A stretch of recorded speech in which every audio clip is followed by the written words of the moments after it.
Está gravando. Pode começar, tá? Então tá bem. Boa tarde a todos. Meu nome é Luca, sou residente do primeiro ano de pediatria do Hospital Infantil João Paulo II. E hoje irei apresentar o meu caso seguindo os nossos princípios, do raciocínio clínico. Esse caso foi orientado pela doutora Érica, Tarcísio e a doutora Bárbara. Então, iniciando, lactente 3 meses, masculino, previamente ígido, com quadro agudo de anemia grave. Ainda não. Neste momento, eu gostaria que vocês escrevessem não só uma, mas várias hipóteses diagnósticas que vierem à sua cabeça, desde os principais motivos até as causas menos prováveis.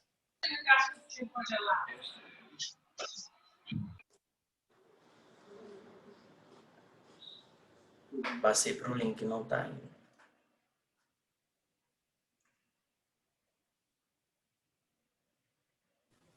Não é no próximo slide esse primeiro, não, Luca. Eu estou indo. O que tá aparecendo para você aí? Para mim travou, tá vendo? Aparecendo aquele slide, qual poderia ser a causa da anemia? Logo depois vem o slide para Não passou compartilhar. ainda para o... não passou para esse outro slide ainda. Não está passando. Não está passando? Travou? Travou. Então, muda o seu compartilhamento de tela lá para a página da internet. Espera aí. Aí, agora ele foi, ó. Tá, deixa eu ver aqui. Se vai passar. Já põe nele para você compartilhar a tela toda, ué. Isso. Ativa agora. Ó, vai dar Acho certo. que ele vai ativar beleza. sozinho. Ok. Ativou? Então, como eu falei, neste momento eu gostaria que escrevessem não só uma, mas várias hipóteses, desde as principais causas até as menos prováveis.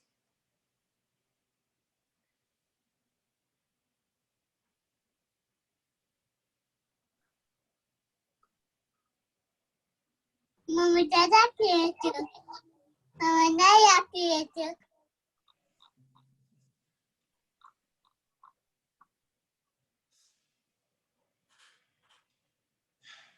Excelente.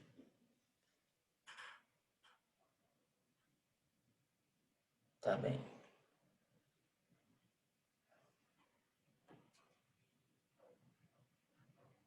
Acho que já foi bastante, né?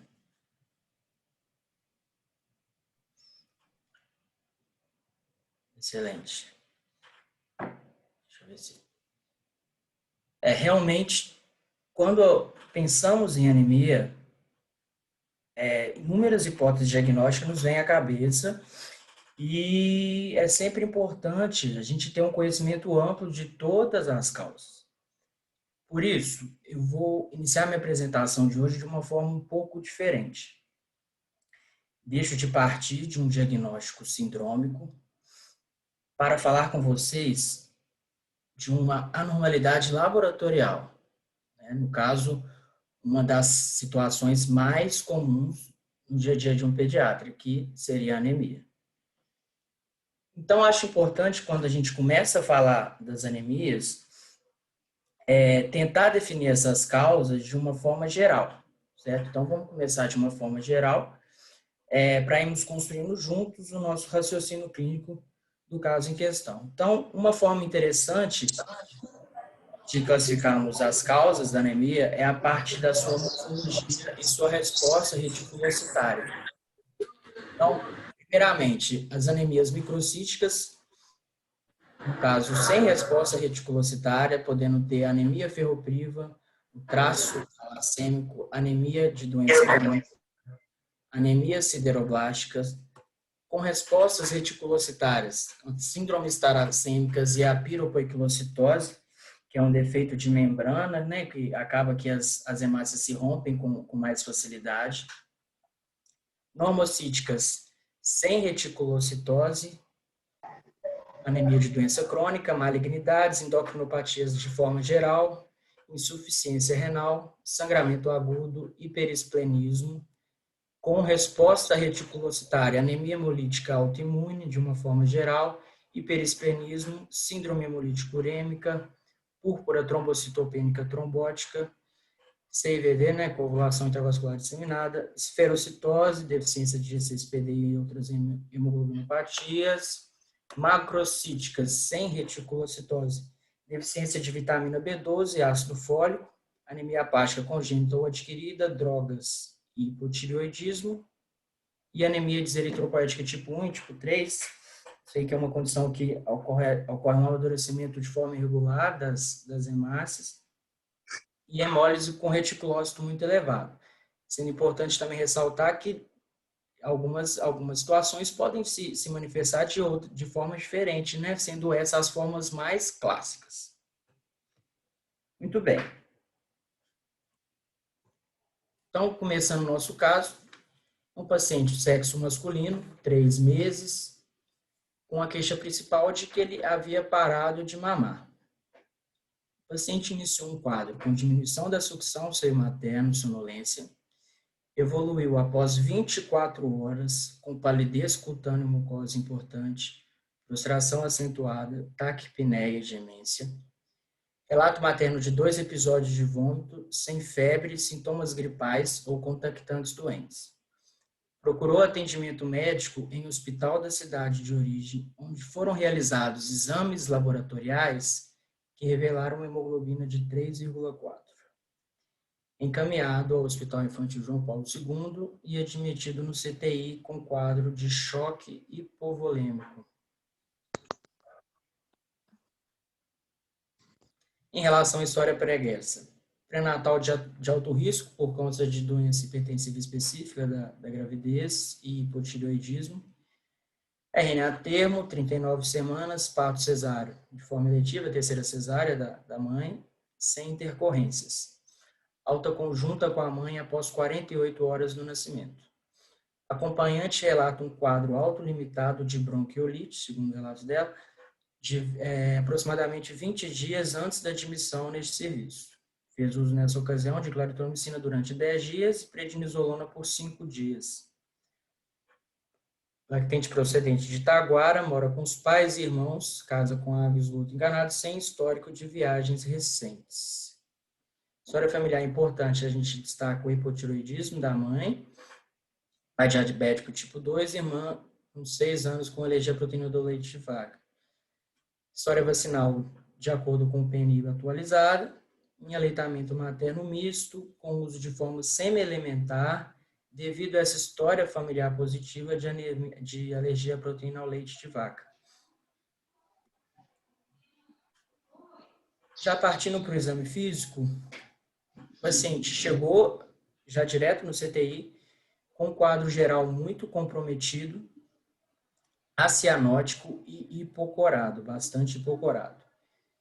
Naquele momento, vias aéreas pérvias, tórax atípico com expansibilidade preservada e um esforço respiratório moderado, não descrito na evolução do prontuário. Mais detalhes sobre esse esforço. Muro vesicular com intensidade de distribuição fisiológica, gemente, sem crepitações em sibilo, taquipneico, utilizando oxigênio suplementar.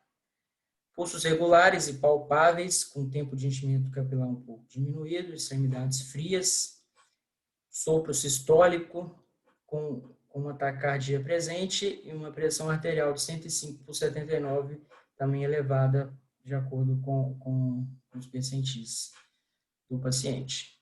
Paciente sonolento, sem sinais focais ou meníngeos, com fontanela anterior deprimida, glicemia capilar de 73. Afebril, naquele momento do exame, com fígado palpável a 5 centímetros de rebordo costal direito e baço a 2 centímetros de rebordo costal esquerdo. Vamos ver se agora vai dar certo aqui o link. Eu vou passar para ele. Não deu. Ô, Lucas, sai igual você saiu e entra direto no slide, que deu certo. Isso. Sai da tela cheia que vai dar certo. Apertei para sair aqui já, mas deu uma travada. Tem problema não, a gente espera. Aí, peraí.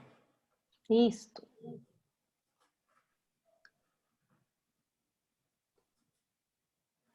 Ver se vai dar. Abriu? Então tá.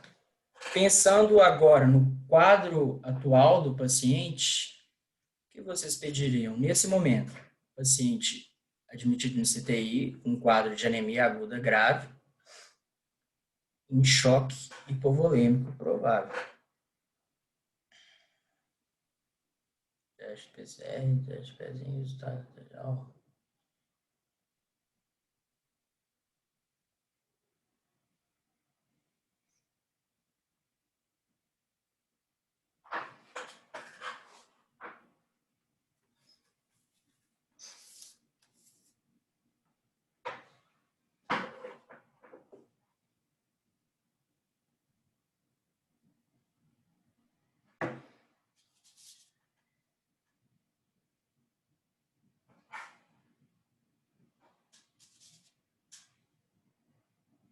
Acho que já foi, né?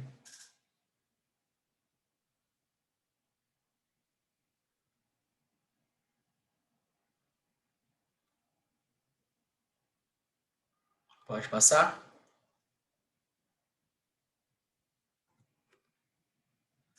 Muito bem. Por enquanto, eu apresento para vocês esses exames laboratoriais. O paciente, nesse momento, estava com hemoglobina de 2, hematócrito de 6, no caso, uma anemia normocítica, com um global de leucócitos aumentado de 46.860, meta de 1, bastonete de 2, 33% de segmentados, 52% de linfócitos, plaqueta de 122.000, uma pequena redução de plaquetas, ureia 35, creatinina de 0,67, com clearance aproximado de 40, pH de 7,03, paciente em acidose, metabólica com bicarbonato de 4,5 e PCO2 de 11, sódio 147, cloro 122, lactato de 17, potássio de 4,8, bilirrubinas, um total de 1,75, bilirrubina indireta também, colocada de 1,54, reticulócitos de 3,2. Vou passar, ver se vai travar. Não travou. Muito bem. Nesse momento, o paciente foi monitorizado, obtido acesso venoso periférico e mantido em uso de oxigênio suplementar. Logo após a admissão, o paciente evoluiu com cianose labial, superficialização do padrão respiratório e hipotermia grave. Recebeu expansão volêmica, aquecimento corporal e iniciado antibiótico terapia de forma empírica. Feito correção de bicarbonato, com bicarbonato, né, e optado pela realização de transfusão de concentrado de hemácias devido ao estado crítico de saúde do paciente naquele momento. Após tais medidas e cuidados intensivos, o paciente evoluiu com melhora clínica considerável, estabilidade hemodinâmica e resolução do quadro de choque hipovolêmico e acidose metabólica grave. Acredito que agora a gente pode começar a construir nossa lista de problemas. Travou. Luca, eu aconselho que você toda vez Mas já aqui saia. não tem pergunta. Então tá. Travou sem você ter mexido com o Pulev, então. Sim. Luca, eu vou aproveitar esse intervalinho, eu vou mutar todo mundo, porque toda hora quem entra tá entrando com o áudio aberto, aí só para você se desmutar depois, tá? Sim, senhora. Vou mutar todo mundo, então. Pode se desmutar, Luca. Desmutado. Vamos ver. Isso. Pronto, tá me ouvindo? Sim. Sim. Vamos começar, então, a construir nossa lista de problemas. Em relação aos sinais e sintomas, então, eu tenho diminuição da sucção do leite materno, palidez cutânea mucosa, prostração acentuada e os episódios de vômito relatados pela mãe.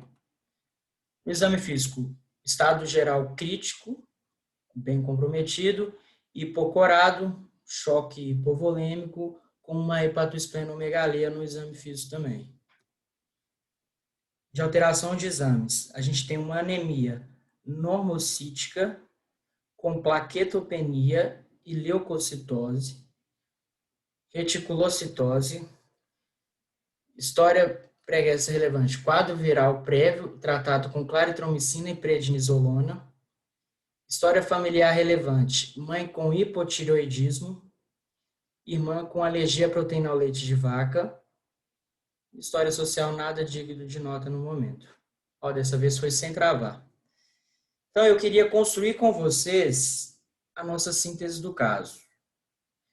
Começando pelo paciente. Quem seria o nosso paciente?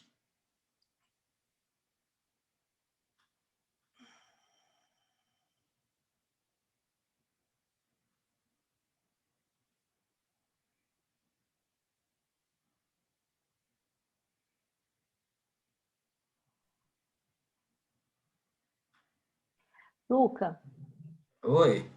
dá uma ajudinha aí, pessoal. Não Então, sei se para vocês estão lembrar. lembrando. Isso, Quem que é o seu exatamente o que eu tinha paciente? falado. É. Então, vamos lembrar. Meu paciente, né? Um paciente lactente de 3 meses, sem doenças prévias. Não, Luca. É só para as E pessoas é porque lembrarem.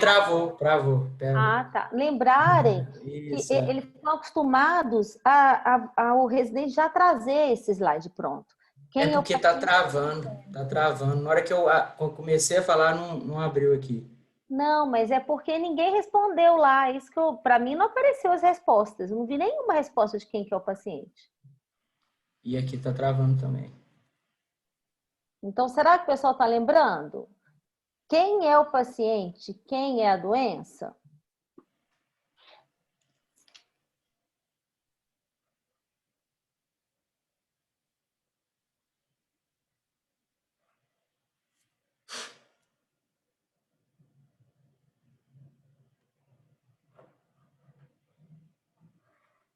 Ai, travou toda vez que chega na parte do link, trava bastante.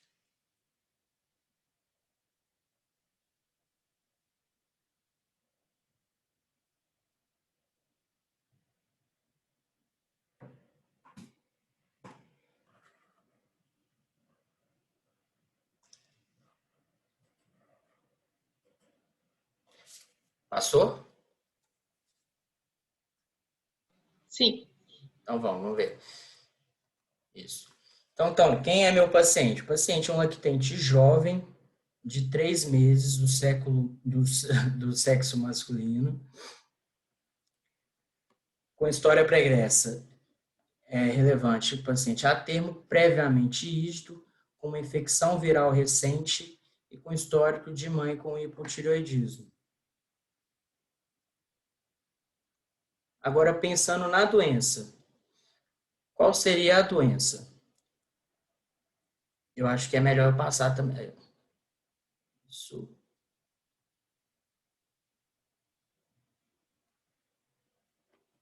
Sumário dos sintomas primários. Então, o paciente com sonolência, diminuição da sucção, com evolução aguda para prostração acentuada, e resumo dos achados. Achados com palidez cutânea mucosa importante, choque hipovolêmico e uma anemia normocítica com contagem de reticulócitos aumentada. Muito bem. Então, veja que a gente já conseguiu restringir um pouco nossas hipóteses. Então, pensando na clínica do meu paciente e naquele quadro de classificação das anemias, quais seriam as hipóteses diagnósticas que vocês pensariam nesse momento?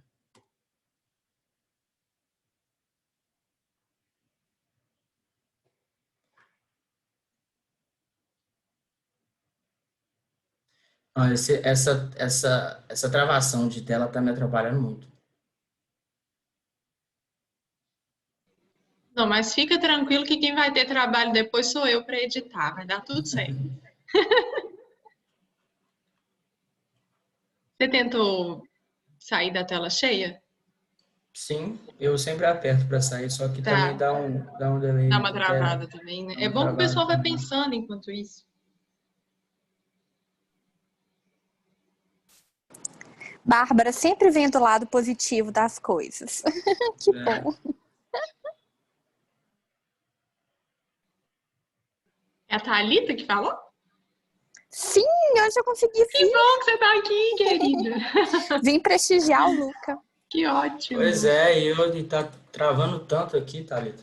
Não, mas não tá prejudicando, Lucas. Sério, tá indo É o bem. tempo para pensar mesmo, um É, tempo muito propício. Ô, Bárbara, eu coloquei até o print da tela, quem que é o paciente, quem que é a doença, para o pessoal lembrar. joia. Eu tenho impressão que todo mundo ficou assim, sabe? Ele cri, cri, cri. O que que ele Ficou quer? sem entender. Ó, voltou. É porque a gente. Peraí, é porque o objetivo era pensar junto, mas travando desse jeito também fica mais difícil.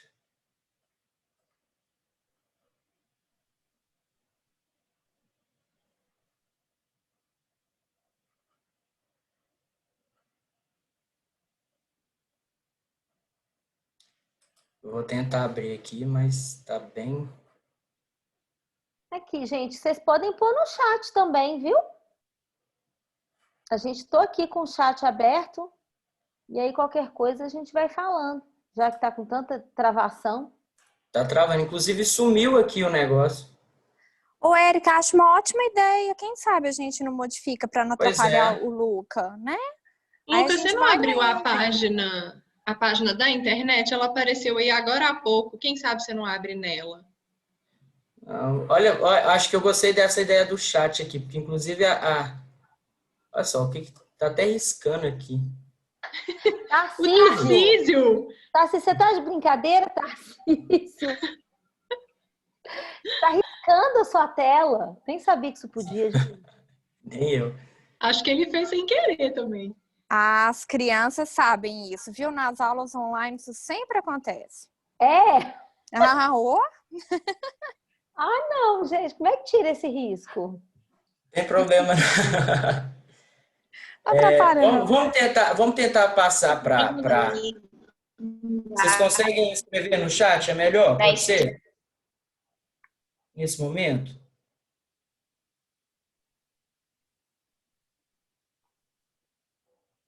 Pessoal, coloca no chat os diagnósticos que vocês estão pensando, por favor. Aí, Isso. ó, a Lívia já falou que vai responder. Vamos lá, Lívia. Ó, já tiraram o risquinho lá. Tava me incomodando aquele risco. Anemia hemolítica autoimune, a primeira ideia. Alguém falou tudo para mim é Renato metabolismo agora. Anemia hemolítica induzida por drogas. É Renato.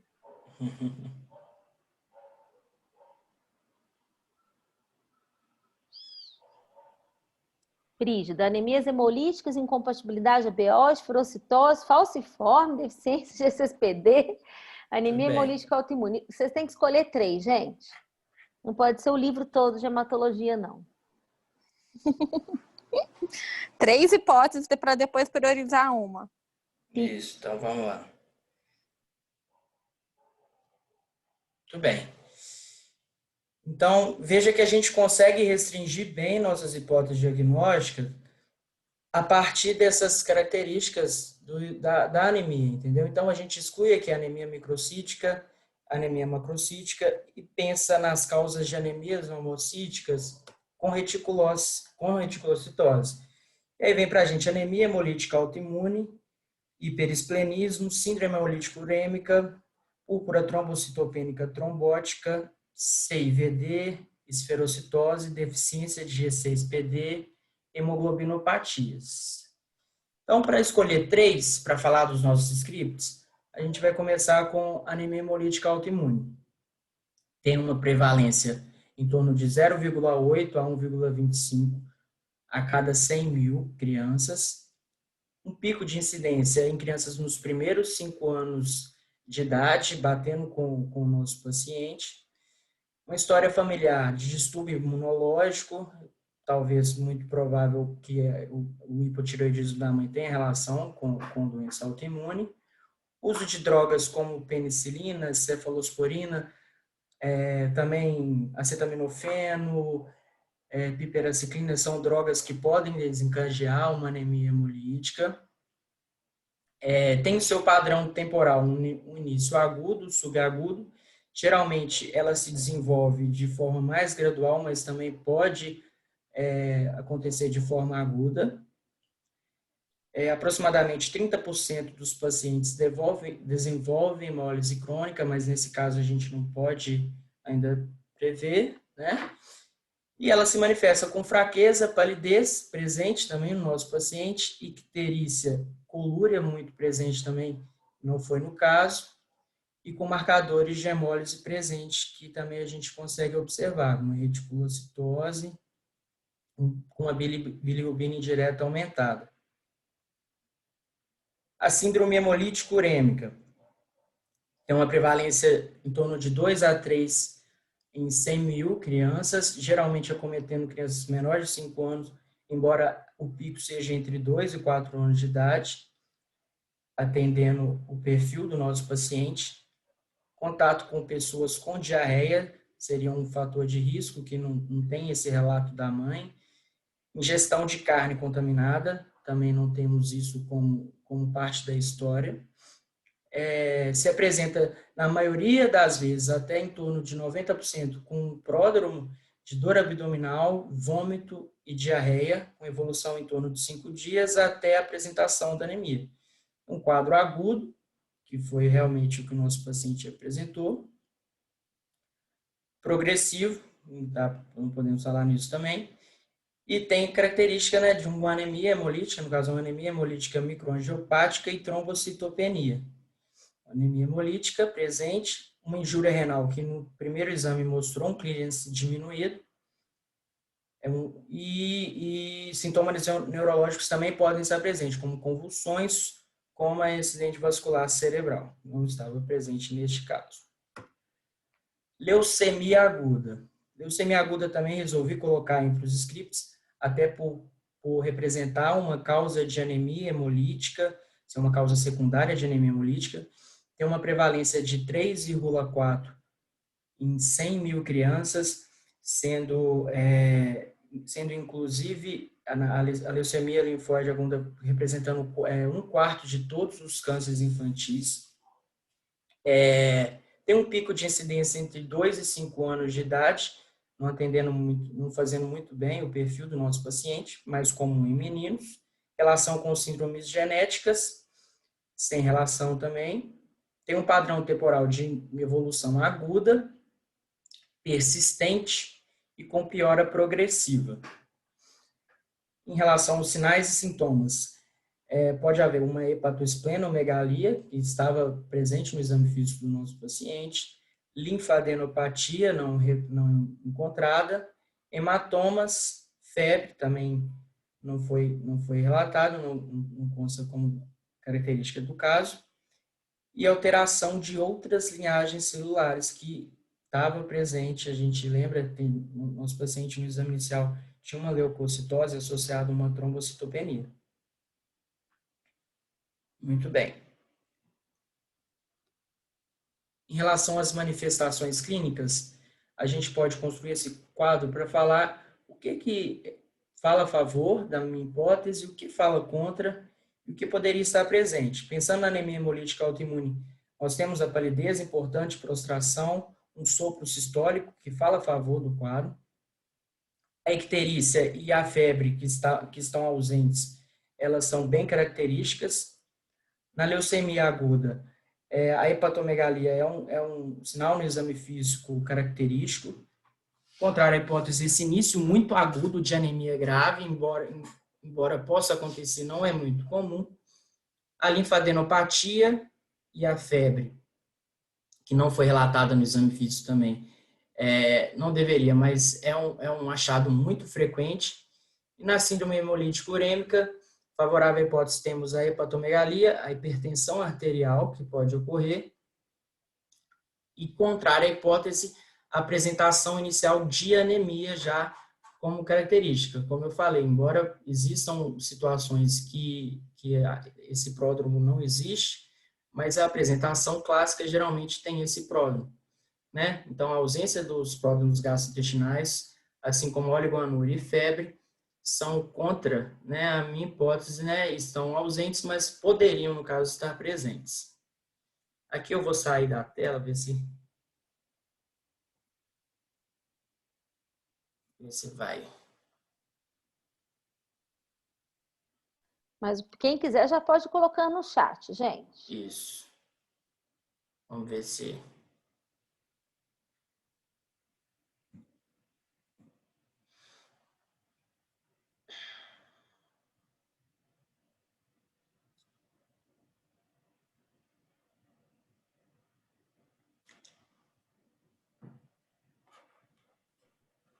E aí, pessoal? Ninguém falou Peraí que nada até tá. agora. Não, Peraí eu tô que falando tá. dos residentes que não colocaram nada ainda no chat. Tudo bem. Então, qual é o exame nesse momento? Qual exame é Brígida, não essencial posso falar sem ser julgada. Não quer falar, Luca? para ajudar no diagnóstico diferencial? Ela nem gosta de falar. Uhum. Aqui, Luca, que você não tá vendo o chat, você tá? Você consegue? Senão a gente Não. fala. A Júlia, ela sugeriu um cumbis direto e a Ana Clara, cumbis e eletroforese. Ótimo. Aqui, quando a gente voltar para o presencial, vocês vão ter que colocar a cara mesmo, né, Bárbara e Thalita? Vai achando que vai ser sempre assim. Peraí. Então, eu vou pular Verdade, essa... esses R1 não sabem, né, Érica? Como que a gente fica pegando no pé deles? Vamos só apontar o dedinho. Você. Ai, cadê meu slide? Tá comendo. Ô, Luca, eu acho que se demorar, a gente pode seguir, porque já colocar. Ó, a Lívia colocou mais Não, eu um sei, é porque tá travando mesmo, mielograma. entendeu? A Lívia colocou o mielograma também aqui. Então, até agora, a gente tem Pois é, cumbis, eletroforese e mielograma. São os 3 exames que... E apagou um slide aqui, não sei como, mas quando travou aqui, desapareceu um slide nessa parte. Você quer que eu olhe na apresentação que você me enviou? Ou você tá apagado? Não tem problema. Sacanagem, mas tudo bem.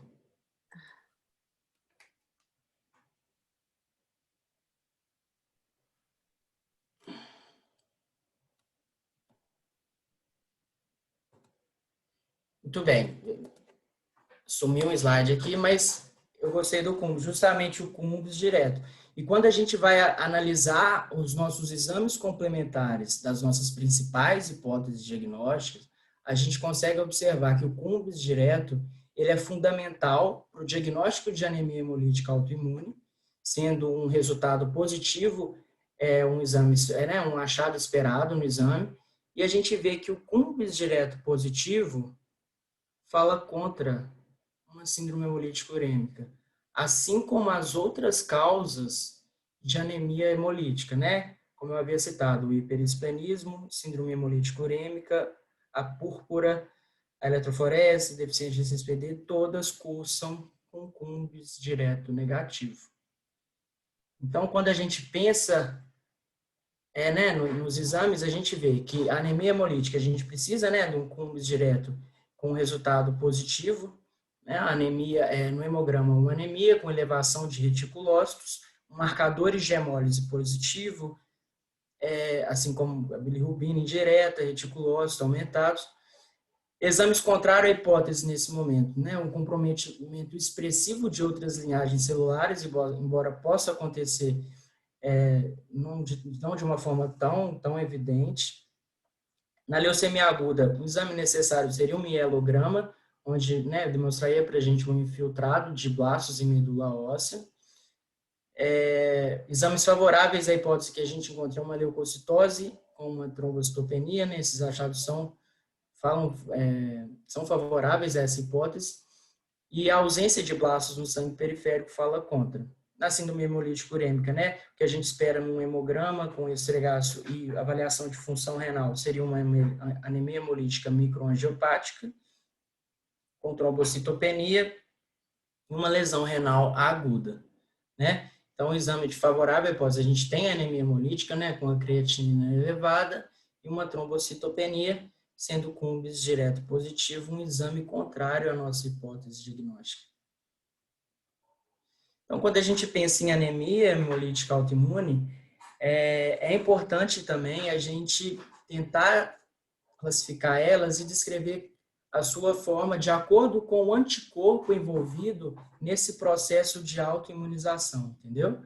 Então, ela pode ser provocada por anticorpos quentes, né, na classe IgG, podendo ser primária, uma causa importante também a síndrome de Evans, que é uma anemia associada a uma plaquetopenia, imunodeficiência adquirida, infecção, doenças autoimunes ou inflamatórias, como lúpus eritematoso sistêmico, imunodeficiência primária, malignidade, por exemplo, leucemia aguda, como eu disse, pode ser uma causa secundária de anemia hemolítica autoimune, um pós-transplante, pode ser também provocada por anticorpos frios da classe IgM, embora essa condição não seja tão comum em crianças, pode ser primária, idiopática, pós-infecciosa, por infecção por vírus, micoplasma e Epstein-Barr, associada também a malignidades, por exemplo, linfoma, e hemoglobinúria paroxística fria, que geralmente se assemelha a um quadro viral, comum, é mais presente em crianças mesmo, mas não tão prevalente contra as outras causas, podendo ser primária e pós-infecciosa, né? Então, para avaliar o padrão de anticorpo, né, que está provocando ali o Cumbis positivo, o exame, né, a amostra de sangue no nosso paciente, ela foi enviada, né, para o laboratório de imunohematologia, com o intuito de tentar definir mesmo qual a classe de anticorpos estava positivando o Cumbis, sabe? E o que nós encontramos?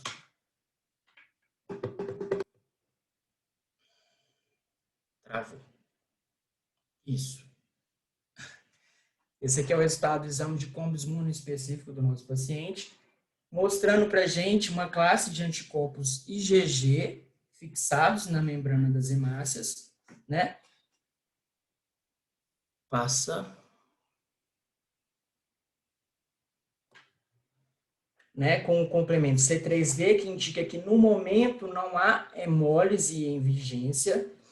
Além disso, foi identificada, através da pesquisa de anticorpos irregulares, a presença de diferentes tipos de anticorpos, diferentes daquele que nós produzimos naturalmente, como anti-A ou anti-B, né, a depender do grupo sanguíneo do paciente, e foi detectado um padrão misto no plasma do paciente, que a princípio podemos pensar num quadro mais autoimune primário, sem uma causa ainda definida, mas que merece ser investigado, né, outras causas secundárias, um controle ambulatorial com a hematologia.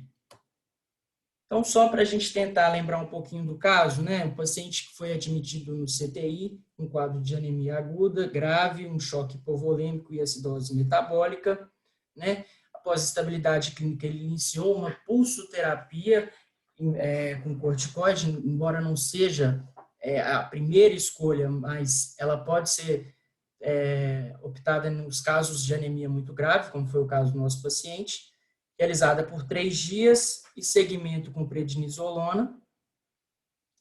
No dia 26/8 foram realizados novos exames, né, onde mostrou um aumento discreto da hemoglobina, diminuição também dos níveis de leucócito, do leucograma de uma forma geral, e uma plaqueta ainda mais diminuída. No dia 27/8 ele recebeu alta para a enfermaria, e no exame físico só encontrava-se no momento um fígado palpável, sem baço palpável, que no exame inicial ele apresentava. E no dia 4/9, ele já apresentava uma resposta medular importante, com reticulócitos de 15,3 e uma plaqueta de 761 mil, né, retratando bem uma resposta medular a esse processo hemolítico agudo que ocorreu. Teve alta nesse mesmo dia, né, com a prescrição de prednisolona, que no caso é a primeira linha de tratamento para anemia hemolítica autoimune, com acompanhamento ambulatorial com hematologista para avaliar, né, possíveis causas secundárias, e aí nesse momento seria interessante a solicitação de exames como imunoglobulinas, investigação de imunodeficiência primária, assim também como marcadores, como o FAM, por exemplo, seria um exame interessante para ser pedido, a depender de cada caso, né, desenvolver da resposta terapêutica do paciente com a prednisolona. Muito bem. Para encerrar, né, e descrever também o principal objetivo, eu acredito, dessa apresentação, que foi um pouquinho prejudicada por conta das pausas, eu queria discutir com vocês um pouco sobre a abordagem diagnóstica da anemia mesmo, pensando assim, como conduzir, no caso, uma criança com anemia. Acho que a primeira coisa que devemos perguntar é se realmente meu paciente ele tem uma anemia, né? E aqui a gente tem que se atentar porque os níveis de hemoglobina, eles variam de acordo com a idade, o sexo e a raça do paciente, entendeu? Assim como muda também no primeiro ano de vida. Então, se eu vejo que meu paciente tem anemia, eu também preciso me perguntar, será que existe um comprometimento de outras linhagens celulares? Como a gente viu nesse caso do paciente, pelo menos de uma forma inicial da apresentação dele. Então, se eu tenho uma anemia isolada, é melhor pensar, né, daquela forma, né, dividindo de acordo com a sua morfologia em microcítica, com as possíveis causas de deficiência de ferro, talassemia, anemia sideroblástica e anemia de doença crônica, sendo exames importantes para a nossa propedêutica, investigar, né, a história alimentar do paciente, né, talvez fazer um teste terapêutico com ferro, avaliar, não muito realizado, mas a dosagem de ferro sérico, ferritino, tibir, assim como a eletroforese de hemoglobina.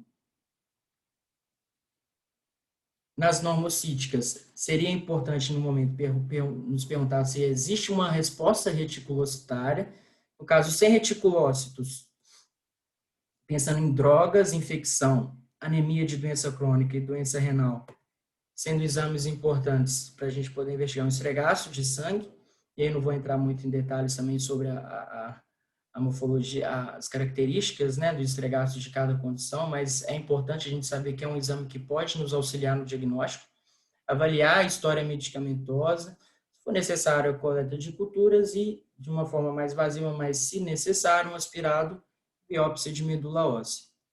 Se existe reticulocitose, a gente precisa perguntar se existe evidência de hemólise, ou seja, né, existem marcadores presentes de hemólise, bilirrubina indireta, reticulócito, né?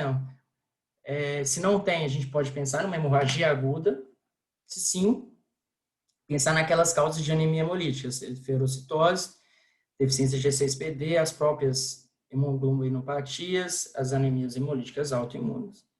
Síndrome hemolítica urêmica, púrpura trombocitopênica trombótica. E aí, como exames interessantes, a gente vê o esfregaço de sangue, mais uma vez, né, os marcadores de hemólise, o CUMBS direto, que é um exame importante, como eu destaquei, triagem para G6PD, teste de fragilidade osmótica, né, para identificar a esferocitose, e eletroforese de hemoglobina. Ainda temos as macrocíticas, né, que ela já havia citado, mas os exames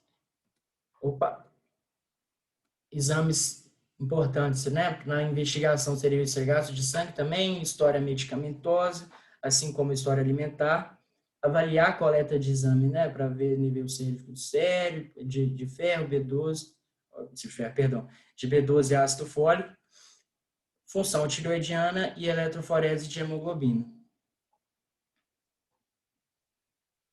Se a gente responde sim para essa pergunta, pensando que é associada à anemia, né, não é uma anemia isolada, mas é uma anemia com comprometimento de outras linhagens celulares, a gente precisa avaliar qual outra linhagem é comprometida, né? Então, paciente que está com uma anemia, mas também uma pancinopenia. Podemos pensar em leucemia, mielossupressão, anemia plástica, um hiperesplenismo, plaquetopenia, muito associado também à síndrome hemolítica ulêmica, púrpura trombocitopênica trombótica, a síndrome de Evans, que eu citei, que é uma causa de anemia hemolítica autoimune, CIVD, a plaquetose associada à deficiência de ferro, infecção, anemia pós-esplenectomia e a leucocitose, infecção, leucemia. Sendo exames importantes para a nossa propedêutica em esfregaço de sangue, medicamentos, ferro, ferritina e TB, de acordo, né, com a necessidade, níveis de vitamina B12, ácido fólico sério, marcadores de hemólise, o cumbis direto, avaliar também coletas de cultura e o aspirado e biópsia de medula óssea. Muito bem, né? Eu estava terminando, né, o trabalho antes, finalizando os últimos detalhes dele e fui parar para pensar que eu ainda não tinha pensado numa mensagem final para essa apresentação, sabe? Uma apresentação que acabou sendo um pouco prejudicada por essas pausas, acabou ficando um pouco confuso em alguns momentos, mas eu lembrei de uma frase que eu gosto muito e acredito que ela tem relação não só com o objetivo dessa apresentação, né, que foi a gente pensar no diagnóstico, no caso da anemia, passo a passo, tentando pensar quais exames solicitar e, a partir deles, a gente seguir o nosso raciocínio clínico, mas eu também considero como uma das habilidades que eu adquiri mais nesses meses de residência, que seria: quem não sabe o que busca, não identifica o que acha, né? Uma frase de Kant, né, que eu acho que tem muita relação com isso. O quanto é importante a gente direcionar o nosso raciocínio clínico de acordo com a nossa hipótese diagnóstica, sabe? E agir pensando no que, né, o que solicitar que poderia mudar a minha conduta, sabe? E eu acho que isso dentro da pediatria é algo muito importante, assim, muito bacana, né? Não que nas outras especialidades também não sejam, mas que isso é muito marcante também já assim no exame físico, entendeu? A gente precisa direcionar o nosso exame físico de uma forma diferente. O nosso paciente não é como um adulto que vai te permitir fazer uma palpação abdominal ali por muito tempo. Um paciente que tem um nível de paciência um pouco menor, sabe? Então, é muito importante ali no nosso exame físico já direcionar o nosso raciocínio clínico, né? Já direcionar o que vamos fazer de acordo com a nossa hipótese diagnóstica, né? E a gente muitas vezes faz isso sem nem perceber, né? Quando a gente atende um paciente com uma queixa, né, da mãe de uma ataque de dispneia aguda, e quando a gente pede para avaliar aquela criança no colo da mãe, para auscultar primeiro, aquilo que a gente está fazendo meramente é isso, né, direcionando o nosso raciocínio a partir das nossas principais hipóteses diagnósticas. Então, acredito que seja isso, e tem relação bastante com a apresentação de hoje, né? Tentar direcionar o nosso raciocínio, não só com os exames, né? Mas também com a clínica do paciente, para seguir esse raciocínio.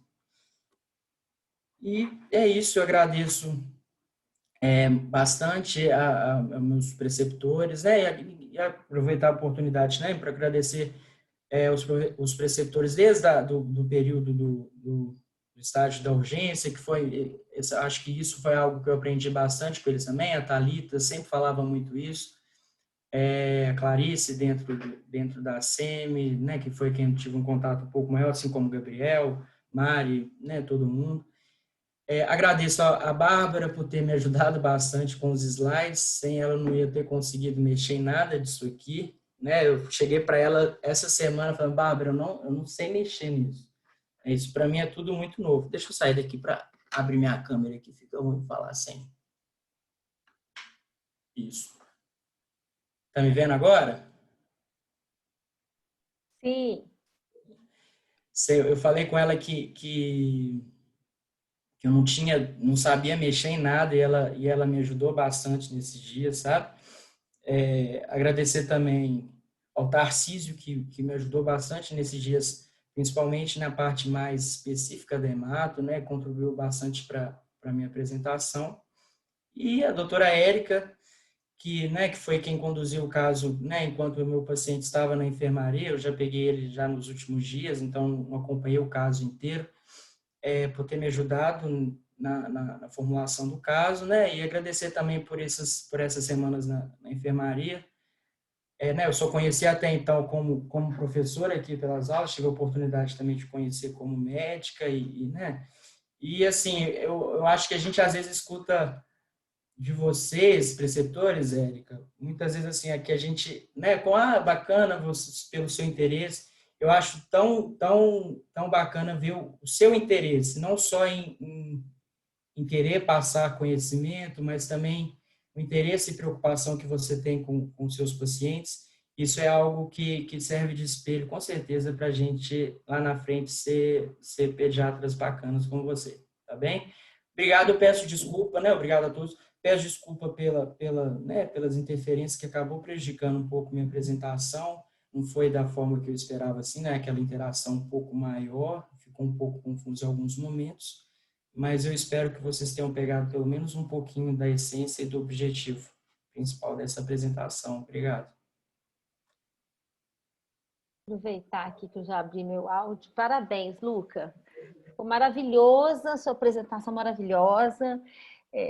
Não fica com essa impressão de que ficou ruim, não. Ficou ótimo. Estou cheio de elogios seus aqui no bate-papo do chat. Mas é porque ela foi travando muito. Então, assim, o que eu queria, eu não consegui ter a interação que eu estava esperando, né? Preparando ela, porque aí em alguns momentos ficava confuso. Eu mudei um pouco, assim, sabe? E aí acabou atrapalhando um pouco. Mas, enfim. E a gente vai aprendendo, sabe, Luca? Eu acho que a partir de hoje, a gente já sabe disso. Travou? Vai para o chat. Não tem que ficar... Olha, a Thalita está no meio da rua. Tô na minha casa, Érica. Porque está na varanda. Apareceu um prédio aí atrás. Mas assim, ficou ótimo, Luca. Dá para ver o tanto que você se dedicou a essa apresentação, o tanto que você estudou e trouxe esses slides maravilhosos de abordagem diagnóstica no final, ficaram lindos, né, Bárbara? Com certeza vai ser muito útil depois para todo mundo, quando quiser rever a abordagem diagnóstica de um paciente com anemia. Então, ficou perfeito, maravilhoso. Você está de muito parabéns, não pela apresentação apenas, mas pelo residente que você é. Eu estava falando isso com a Bárbara, né? Não tive tempo ainda de conversar com a Thalita, mas com a Bárbara já teci os maiores elogios a você, viu, Luca? Parabéns. Obrigado. De parabéns. Deixar as outras falarem. Queria dar os parabéns também. Acho que você evoluiu muito, né, Luca, nesses dias. Sempre muito empenhado, muito interessado. Acho que a gente assim, foi até divertida, né? A semana, foi com o caso, a gente se divertiu. Acho que isso é importante também, né? Curtir o negócio. Achei que você curtiu fazer o caso, entendeu? Então deu gosto de ver, assim. Acho que vai acrescentar muito para os seus colegas e também para isso, para servir como uma bibliografia de consulta depois. Vai ser muito legal a aula, está disponível no YouTube para isso. Né? Parabéns mesmo. Deu muito orgulho, assim, de você. Muito bom. Obrigado. Luca, eu queria falar um pouquinho também, né? Eu te acompanhei aí no inicinho, né? Lá em março. Bacana demais ver já a evolução desses meses de residência, né? Como se diz, você já mostrou todo o seu potencial lá no PA e agora o capricho e o cuidado e a dedicação dessa apresentação mostrou o tanto que você está se consolidando, né, nessa residência, o tanto que você está aprendendo e mostrando o seu empenho. Parabéns! Todo mundo sabe do meu gosto especial por fluxogramas, né? Todo mundo já sabe, eu sou amplamente conhecida por isso. Então, assim, adorei o fluxograma no final que você fez. Já vou te dar uma encomenda de transformá-lo, né, num fluxograma talvez foi uma coisa muito improvisada. Não, mas eu achei assim, né? Eu vi que a fonte ali foi o up-to-date. Depois a gente Sim, pode até dar uma ajustada, consultar sim, mais um pouquinho, ver se tem mais algo para poder, né, a gente trabalhar. O pessoal do Emato pode ajudar a gente, mas eu acho que vira um material de consulta assim muito bacana para a gente tirar do formato slide e colocar às vezes no formato PDF para a gente ficar numa consulta mais rápida, né? com Eu acho que certeza. seria um fruto do seu trabalho, do seu empenho e que muito favoreceria a todos nós, né? Eu já estou imaginando eu lá no PA pegando uns casos e já analisando junto com esse fluxograma, né? Então, assim, achei que ficou muito legal. E assim, só reforçando que as meninas já disseram, não se preocupe com, né, com os pequenos probleminhas que aconteceram na sua apresentação, não tirou nem de longe o brilho dela, tá? Pode ficar tranquilo. Aliás, adorei os efeitos dos slides, né? Aquela Isso é hora que você coisa da colocou. Bárbara, eu não sabia nada disso. Ah, tinha que ter, mas você Eu, aprendeu, tá Não, ele ótimo. aprendeu demais. Você tem que ver. Não, Até eu as amei meninas lá aquele do NEP slide. falaram, gente, ele aprendeu tudo. Ótimo. Aquele slide que colocou as anemias, né? Microcítica, macrocítica, Mas né? todas as ideias foram dele. Ele Aí, de chegou e repente, falava, foi eu quero que tirando, dê né? zoom aqui, zoom ali, não sei o quê, não sei o quê. Aquele eu efeito tinha as de ideias. saída, Ele tinha adorei. todas as O efeito ideias. de saída da animação ali, tirando as duas, deixando a outra. Ficou chique Que demais, bom que você parabéns. participou, Thalita, porque eu sabia que você ia gostar. Tá vendo? Ainda bem que eu não perdi.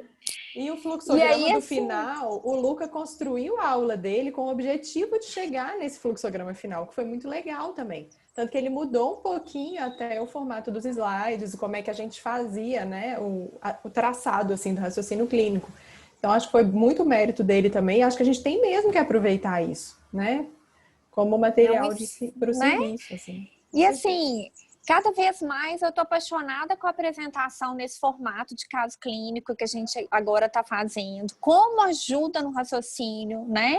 E mesmo com essas alterações, essas adaptações que a gente vai ter que fazer para adequar a cada caso. Isso ficou fantástico, né? Então, se seu foco era a anemia, diagnóstico, abordagem da anemia, ficou excelente, excelente. Você usou o seu caso para poder fazer isso, né? Então fica a dica que a gente vai adaptar quantas vezes forem necessárias para os nossos objetivos, né? Então não é um modelo engessado. Então acho que isso é sempre uma característica nossa dos nossos modelos de apresentação, da gente poder dar essa liberdade para o residente de fazer, dar o seu toque, o seu jeito, para que cada vez fique melhor, né? Então, parabéns, ficou muito bom. Claramente dá para ver o dedinho da Érica em tudo, né? Dá para ver o dedinho da Bárbara também. E é isso que eu mais gosto, que é essa coisa construída em conjunto, né? Fiquei muito feliz. Parabéns. Obrigado. Meu dedinho foi mais nas perguntas, sabe? Né, Luca? Eu ficava, não, põe uma pergunta aqui, põe outra pergunta ali. Mas a Bárbara tem razão. O Luca, ele conseguiu imaginar toda a apresentação na cabeça dele. Eu ajudei um pouquinho só na organização dos slides, né, Luca? Não, põe para cá, põe para lá, põe uma pergunta aqui. Mas, assim, o conteúdo foi todo ele, Thalita. Todo ele. A ideia do fluxograma no final foi todo ele. Eu queria só aproveitar que eu já abri meu áudio de novo. Gente, a partir dos próximos casos clínicos, deem uma revisada na aula que a Bárbara deu para vocês, naquela parte que fala de quem que é o paciente, quem que é a doença, porque nós vamos cobrar de vocês. A única questão que eu coloco é que eu acho que vocês estão muito passivos ainda na apresentação. E essa história de, vou me expor, vou ser julgada, isso é bobagem, gente. A gente está aqui em família, porque o CGP é uma família. A gente está aqui para aprender. E a gente, se vocês não colocarem aí a cara para, né, para bater entre aspas, vocês não vão aprender. Tem que põe lá no chat, eu acho que é isso, eu acho que é aquilo. Responde, se puder ser por leve, qualquer, mas tem que responder. Então, a minha ideia é que eu acho que essa parte é uma das mais difíceis. Quem que é o meu paciente, quem que é a doença? Eu gosto, tem que ser construído, vocês têm que raciocinar em cima. Então, para os próximos, sugestão que eu tenho é que continue nessa linha de perguntar e chamar os residentes. Quando voltar para presencial, viu, Thalita? Eu só vou botar meu dedinho assim, você... Quem que é o paciente? Quem que é a doença? Foi o que a Bárbara disse. Os R1s não estão acostumados com a gente no caso clínico presencial. A gente faz isso. Então, não se assustem, viu, meninos? É isso mesmo. A gente quer estimular, tá?